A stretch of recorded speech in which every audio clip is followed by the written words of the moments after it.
We'll do the same format. It'll be 3 minutes, and then time for questions. We'll start with Mr. Chaikin. Anton Chaikin. I'm a historian and the history editor for Executive Intelligence Review. President Obama has put in place a reform apparatus reviving the euthanasia of Hitler Germany in 1939 that began the genocide there. The apparatus here is to deny medical care to elderly, chronically ill, and poor people, and thus save, as the president says, $2 to $3 trillion by taking lives considered not worthy to be lived, as the Nazi doctors said. Dr. Ezekiel Emanuel and other avowed cost-cutters on this panel also lead a propaganda movement for euthanasia headquartered at the Hastings Center, of which Dr. Emanuel is a fellow.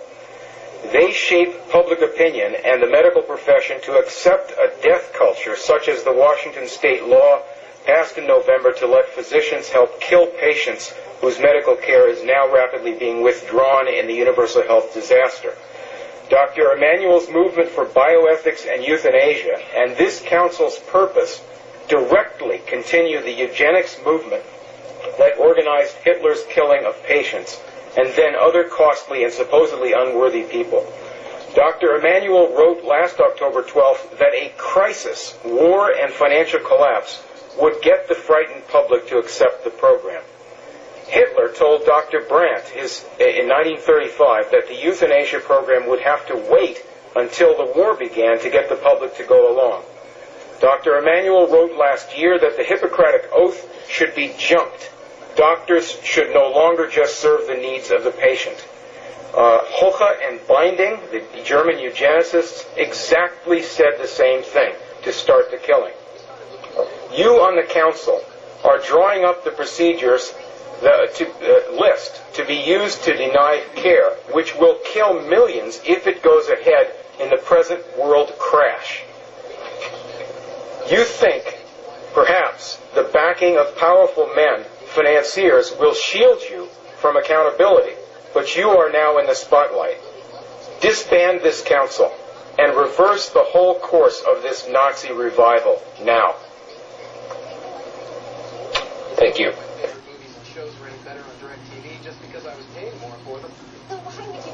Quick break. I'm going to ask for questions and comments. Ms. Zuckerman, if you can come up, and I'm opening it up for the panel.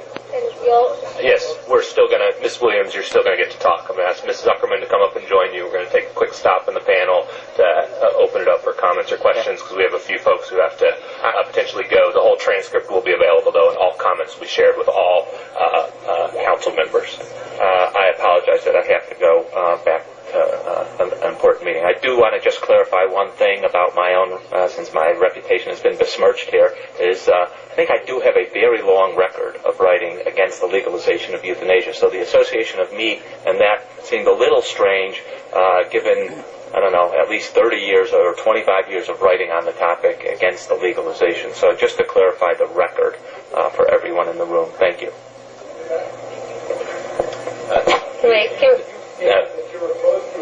Says, as usual, they run when they are confronted with the truth. That's Ezekiel Emanuel, the brother of Ram Emanuel.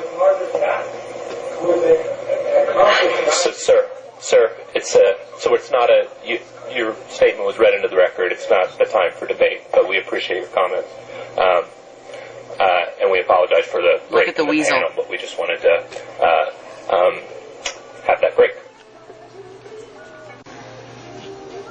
And now to report in this morning's Washington Post that the Obama administration is considering implementing a new fall vaccination program against the flu, a plan that would require Americans to get not one, not two, but 3 flu shots. Dr. Nancy Snyderman is NBC's chief medical editor. Nancy, good morning. Hi, Meredith. Unprecedented this is. How would this work? Well, here's the idea. On the first Saturday when we knew swine flu was an issue, the Centers for Disease Control held a conference, and we were already talking, with those of us who listened in, about how you're going to ramp up manufacturing this new vaccine on top of the old vaccine. It takes a lot of time. Right. About 5 months ago. And the decision was made, if we're going to get the normal flu vaccine to the general public in the fall, to hold it up while we figure out the swine flu flu was perhaps going to put the entire population at risk. So at that moment, the decision was made, we would go to normal flu production for the normal vaccine, like it is.